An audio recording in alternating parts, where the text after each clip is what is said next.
Okay, may nagtatanong po, ano po daw mas magandang gamitin, inverter or non-inverter? Okay, unahin muna natin si inverter. Si inverter ay nagbabago-bago ang ikot o speed ng compressor. Depende sa kailangan na lamig.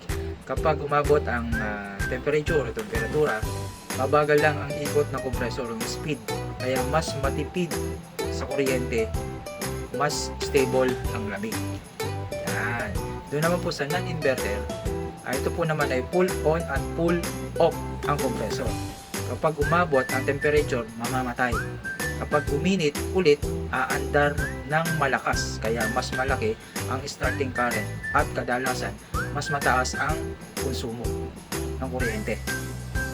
Doon naman po sa inverter, mas tahimik at mas consistent ang temperature. Pero kadalasan, mas mahal ang unit at mas komplikado ang electronics kapag nasira. Yun ang problema.